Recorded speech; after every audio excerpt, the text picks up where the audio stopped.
What is going on, everyone? Welcome back to the channel, and our team we are using today and talking about is the Arizona Cardinals.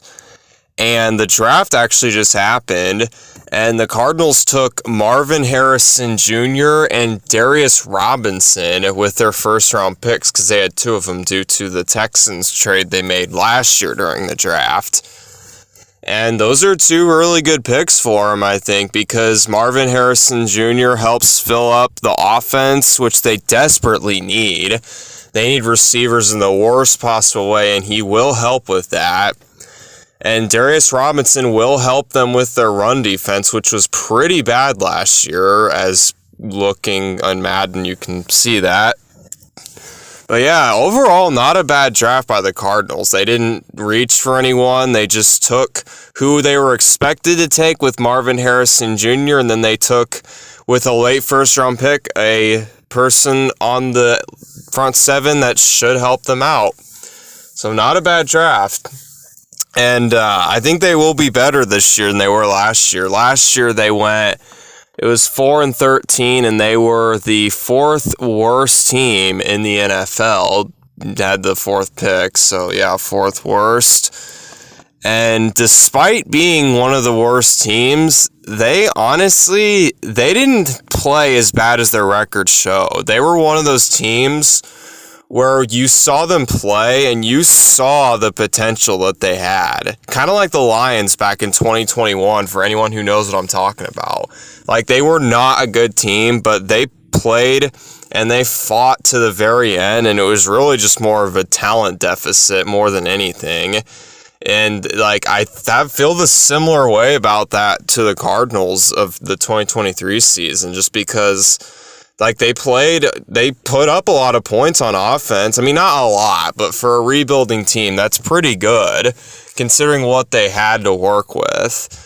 And they didn't have Kyler Murray until, I think it was week 9 or 10 or something like that. And because he tore his ACL in the near end of the last season, so that was an unfortunate break for them. But, I mean, honestly, they have a bright future. And my dilemma with this team is, because I have a dilemma with a lot of teams, but the thing I have with this team, can they do it right this time? Because they had a similar situation where they were a Super Bowl contender for a very brief period of time. Because in 2021, they were one of the best teams in the NFL. They had the best record. They started 7-0 and were 10-2 at one point. And then the wheels fell off, and they went 11-6, and they got first rounded in the playoffs. And you just had a feeling it was downhill from there, which it was. And now they're trying to pick up the pieces from there. And a lot of people are saying that it's Cliff Kingsbury's fault that all that happened, which, I mean, part of it is. He was not a very good head coach. But is Kyler Murray really good enough to elevate this team to a Super Bowl contender in the future? And that's my thing with this team, because they tried to do it, it didn't work. And when that happened, when they had their collapse in the 2021 season, because that's when it was, like, Kyler played horrible. Like, he just did not look the same. And I know you can't blame the quarterback for everything, but I don't know. I feel like with Kyler Murray, it's just such a wild card talking about him and whether or not he's good enough for the job, because he hasn't been, like, awful. I mean, he's been relatively good for this team. And, I mean, hell, they gave him a contract. I mean, there was the whole video game Call of Duty nonsense that was going on in that offseason. He got it, but, I mean, he still got the contract. He played good enough to get the contract. And it was really more in that 2020 and 2021 seasons. Those were his best seasons. I mean, it was really more the first half of those seasons relative to the second half. I mean, lots of that can be blamed on Cliff Kingsbury, but that's definitely something you need to discuss when you're talking about Kyler Murray. But, I mean, is a good head coach going to do the right thing and get this team to actual Super Bowl contention in the future? And, I mean, I think they will. I mean, I don't think Jonathan Gannon's a horrible head coach. Is he the right coach for the job is another question, but so far, he's not doing a bad job. He's having these guys play with, they're having them play every down. They're trying. They're not, just going out there and doing whatever. They're actually, out there giving it their all despite the adversity that they have relative to other teams.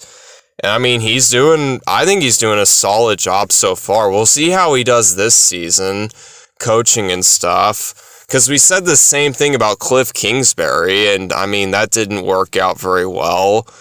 So, I mean, it's so weird with this team because if another head coach fails again, I mean, that's got to be really more on the team than the coaches. Because if you had Steve Wilkes for 1 year in 2018, they let him go after 1 year, even though that really wasn't his fault. Then they brought in Cliff in 2019. They got rid of him after the 2022 season, which, I mean, yeah, he was not the guy. And then they brought in Jonathan Gannon this year. And, I mean, no one's saying he should get fired. Not that he should, because I think he's a pretty good head coach from what I've seen from him. But are we going to say the same thing about him in a couple of years as we said with Cliff Kingsbury, where, like, he can get, like, wins, but he can't win in the playoffs or something like that? Like, I just worry that in the future, Jonathan Gannon's just going to get tossed aside, and they're just going to keep looking for the next guy. And I mean, I know it's hard to find head coaches, but when you have, like, that many head coaches that can't get the job done, that's got to be more of, like, a issue within. It's like, you can't just blame everything on the head coach, even though, they had their issues, but at the same time, you can't play the blame game. That's not how it works running an NFL team, at least not if you want to be successful. I mean, you can do that, but it's not going to get you anywhere, and you just have to figure out what the issue is, or if there's an issue at all, because I could just be rambling for no reason, and I'm just out of my mind. But, I mean, it's just something you got to think about with this team. Like, I'm not saying there is an issue within that we don't know about. It's just something that could be happening. It's not completely out of the question either. Because you really don't know with these teams. I mean, I'd like to think not, just because, I don't think anyone's going to be like, oh yeah, they have this going on and they suck. Because I like the Cardinals. They're one of those teams where, like, they're a likable team in my opinion, and I think they should be able to get it right this time.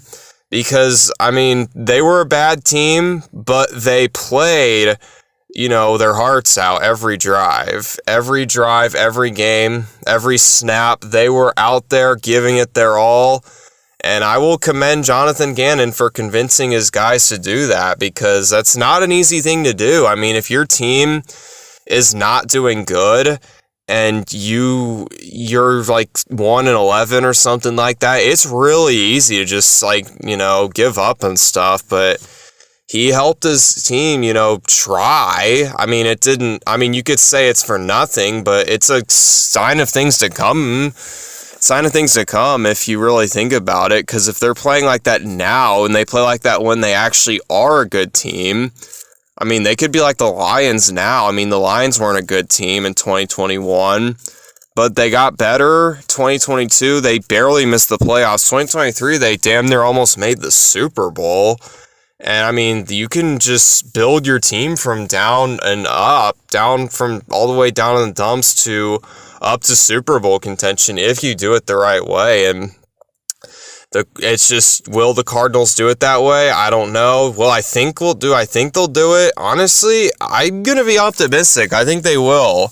Because, I mean, if you're playing like this without the talent, and you play like with the talent, sorry, bad choice of words there, and, it's just, you can't really hate it too much when your team is bad and they're playing with all their might still.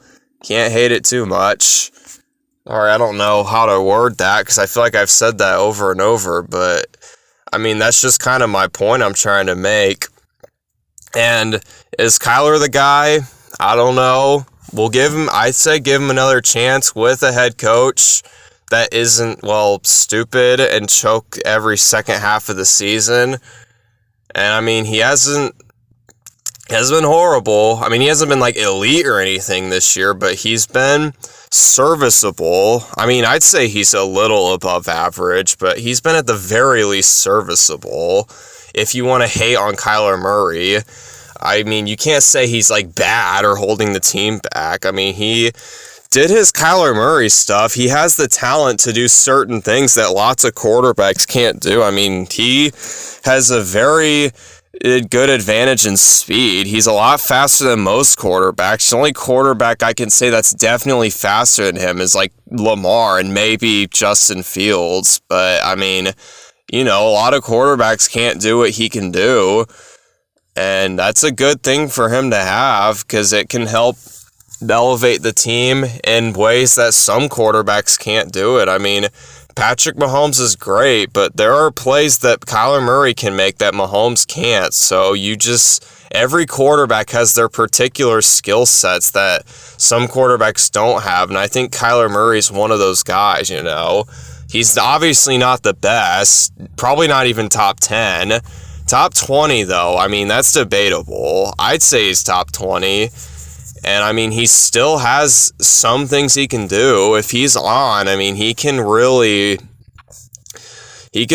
dazzle out there. And, I mean, you saw glimpses of it in 2020 and 2021 before they had their mid-season collapses they always had with Cliff Kingsbury as the coach. But, I mean, if you can just get that Kyler for a full season, I mean, this team is a Super Bowl contender. If you can get that Kyler Murray for a full season, and if you get the right head coach, I mean, who knows? They could figure it out, make it to the Super Bowl in a couple years. And it's just, you don't really know until you see it, but pretty optimistic about their future. Even though I just said that I'm worried about that stuff. But until I know for sure if stuff is going on or whatever, I'm just going to remain optimistic and say that their future is a bright one because they got Marvin Harrison Jr. in the draft, as I just mentioned. They've got a solid quarterback who's going to be on the team for at least 1 or 2 more years. And they've got a pretty solid head coach, too. They've got the building blocks. Can they put them together, or are they just going to let them crumble again? That's the big question, and we'll see what their answer is in the NFL season, as that game of Madden we played didn't really go in our favor. We lost 38-14, and that's kind of an example of what not having talent can be for your team, especially in Madden, because, I mean, they had no chance against that team just because their defense is really good, their offense is really good, and, our offense and defense, aren't from a talent standpoint, and here's Tyreek Hill with a first play touchdown to make it 7-0. See if the Cardinals can respond with something here. First down and 10, Kyler Murray throwing, passes caught by Trey McBride, and he's actually going to get a 1-play touchdown, or I guess it's the second play, but it's the first play for the Cardinals offense. So we'll see if this is the trajectory for this game, because right now it's 7-7 and the game's only been played for 15 or 20 seconds. We'll see if any of these defenses care to get a stop, as it looks like that won't be the Cardinals, as we just give up another first down. Raheem Mostert getting that one with ease. First down and 10 at the 45. Tua is back to pass, going to throw. Pass is caught by Jalen Waddle, and this will be first and 10 at the 18. And here's the tricky thing, though. The Cardinals, I mean, you could say this about any team, but I feel like specifically with the Cardinals, you're kind of screwed regardless when you're playing against this Dolphins offense, because you've got Tyreek Hill, Jalen Waddle, Raheem Mostert. They all have at least 95 speed. Tyreek Hill has 99, Jalen Waddle has 97, and Raheem Mostert has 95. So it's really more just like a who are you going to try to cover and leave the other guy open, especially with a talent deficit roster like the Cardinals. It'd be tough for any team, but especially the Cardinals. And I mean, this is kind of an example of what I was talking about when I was talking about just them not being able to win very many games last season. I mean, this is kind of why. I mean, they don't have many guys to lead this team to victories and stuff. They got a couple of guys, but nowhere near enough to win in the league. And if they can build up their team this year, they build it in the draft, they built it in free agency, they can make some noise and maybe surprise some people, make the playoffs and stuff. That'd be a really good boost to their morale in the locker room and stuff. Be like the Texans. No one thought they'd be good, but they managed to make the playoffs and win a playoff game. So you never truly know with these teams. But, I mean, the Cardinals could be one of those teams that surprise next year. I mean, you never really know. I mean, no one's going to expect them to make the playoffs and certainly not make the Super Bowl. I mean, I definitely don't expect them to win the Super Bowl or anything crazy like that. But, I mean, making the playoffs is definitely not out of the question for this team because the NFC is not very tough. The AFC is crazy tough. If they were in the AFC, I would not say they make the playoffs, but NFC... They honestly, they could. I mean, their division's pretty rough, but other than that, I mean, they don't have that much competition, when it comes to making the playoffs. If they could sneak in there as a 6 or a 7 seed, and from there, I guess you never really know. But, I mean, yeah, future's bright with this team. Can't wait to see how it's put together during the season. They're one of those teams that you can just root for because they're young and they're building from within, and you can't hate them that much unless you're, I guess, a fan of the Seahawks, Rams, or 49ers. Then I guess you kind of have a reason to hate them, but my team is in the AFC, so I have no reason to not like the Cardinals, and they're just one of those teams where I'm rooting for them. They're just a very likable team, and probably the most likable team out of the teams that I've done so far, just because of the fact that they're so young and they don't really win, because when you win, you get a lot of haters, or if you lose and you have negative morale, you could also get some haters, some NFL haters, people who just hate on your team for no reason. But, I mean, I don't see why the Cardinals would have those. I mean, Kyler Murray maybe because of the whole video game Call of Duty contract thing, but, they should probably be over that by now. I mean, I'm over that, so I feel like other people will get over that soon enough, and we'll see how this team does next year, as I feel like I've said that over and over, but that's just the point I'm trying to make. As this passed by Rondale Moore, who unfortunately for the Cardinals is no longer on the team. Let's talk about some of their departures, though. Marquise Brown is no longer on this team. Rondale Moore is no longer on this team. That's 2 receivers. I mean, Marquise definitely hurts more than Rondale Moore. Rondale Moore's not very good. They have Trey McBride. He's a very solid tight end. His rookie season was 2 years ago. But, I mean, he's definitely a pretty underrated tight end just because, I mean, he's on the Cardinals. If you're on the Cardinals and you're good, you're going to be underrated. And he's one of those guys. Marquise Brown, he struggled a little bit with Kyler Murray, and they traded him to the Chiefs. They got Marvin Harrison Jr., which, in my opinion, is a better replacement for him just because of what he will bring to the table with his, ability and whatnot.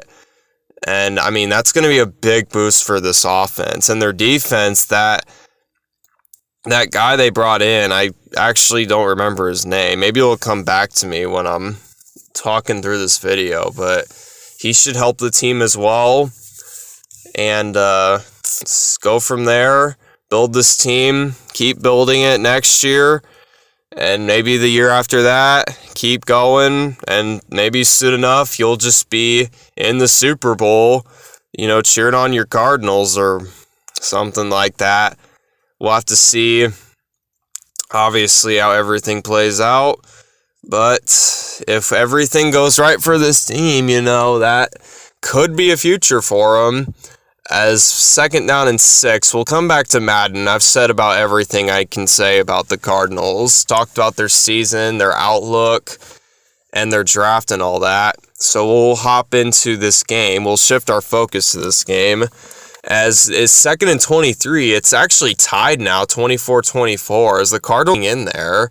2nd and 23, passes caught by Trey McBride. It'll be 3rd down and 6. We need this 3rd down if we want to still go for a touchdown here. 3rd and 6, Kyler rolling out to the right, and he is going to throw across his body, but that pass was nowhere near his receiver, as that fortunately for Kyler, hits the ground instead of getting picked.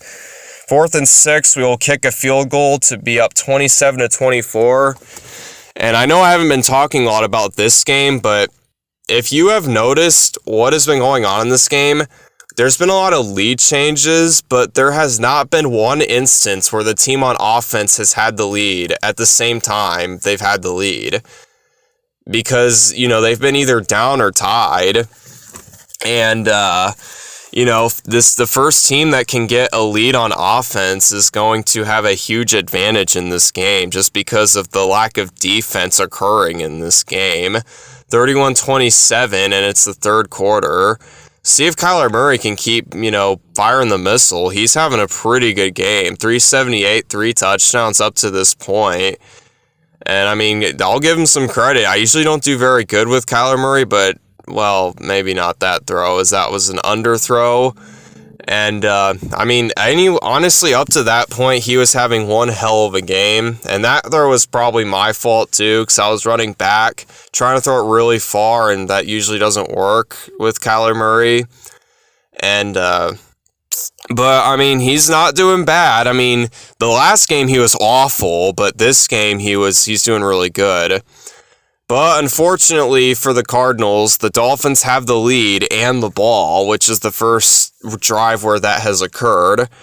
And that's definitely not ideal, especially for the Cardinals defense, considering who they're up against and what they have on their defense, or should I say lack thereof. It's 4th and 5, though. We forced a field goal, maybe, and they do kick a field goal. It is up and good. Cardinals are down by 7, so they were able to hold strong and hold them to a field goal. And we'll see if our offense can respond with a touchdown, which we desperately need. Kyler Murray thankfully throwing that ball away. That would have been disastrous if he took a sack there. As it is 2nd and 10, crunch time, 4th quarter. Kyler Murray back to pass all kinds of time. Dolphins aren't really rushing anyone as he throws, and it's dropped. Rondale Moore ran back to the ball, but he didn't even bother to try and catch the ball. 3rd down and 10, Kyler Murray is going to throw. Passes caught by, I don't think that's Trey McBride. I think that's our backup tight end. I don't really know his name, but good catch, buddy. Teach Rondale Moore how to catch the damn ball, because I don't know how the hell he didn't catch that, but we'll move on. We won't try and soak about that. 2nd and 9, deep pass to Hollywood Brown, and it is caught, and it is a touchdown. Arizona Cardinals. He's no longer on the team, but he can still deliver that asset in Madden. As it's a tie game, we kick the ball off. Tyreek Hill's the return man. We'll see what he does here, and he's going to take this past the 25. Good return so far. And he's going to the sideline, and he has got himself a kick return touchdown, as no one is catching him. And yeah, that's not great. Our offense is doing good. Our defense is doing bad. Our special teams doesn't need to be doing bad as well. But here we go again, down by 7, as we didn't have the game tied for too long, as our special teams kind of choked there. We need another touchdown. See if Kyler Murray can deliver on it. It's 1st and 10. Passes caught by Greg Dortch, and he gets down to the 30. And right now, it's about to hit the 2-minute warning. It actually has hit the 2-minute warning. 1st and 10. Passes caught by Trey McBride. And what I'm trying to do here, I'm trying to chew as much clock as I can before I score the touchdown, because I do not believe we're getting a stop. I really don't. And I want to go for 2 and win that way. And we'll see if we can do that. 3rd and 2, pass is intercepted, and that's not how you win games. Maybe if you're the Dolphins defense, but we're not the Dolphins defense. We are the Dolphins opposer on defense, and that is not what you want to do in that situation. And, this game's probably over. We'll still play through it. Obviously, we don't quit, but, Cardinals defense quit a long time ago in this game, though. 2nd and 13, Raheem Mostert. If he gets a first down, this game's basically over. And it is 3rd and 8 to a throw, or he doesn't throw, he hands off to Raheem Mostert, and that will ice the game as it's 1st and goal at the 2. And the Dolphins can basically knee it out, and they do, as the final score is 41-34. As, man, that's a crushing one, because we actually had that one. Kyler Murray, oh my gosh, 503 yards. Damn, he had a really good game. I will give him his flowers. He had a really good game. I wish our defense would have had a half-decent game, because we definitely would have won. Trey McBride and Hollywood Brown went off, too. Holy shit. Good games, guys. I wish I could say the same about your defense, but no, I will not. We didn't get any turnovers. We didn't really get any stops. I mean, we forced some field goals, but, does that really count? We still gave up points. And I'm going to end the video here. Thank you so much for watching, and I'll see you in the next video. Peace out.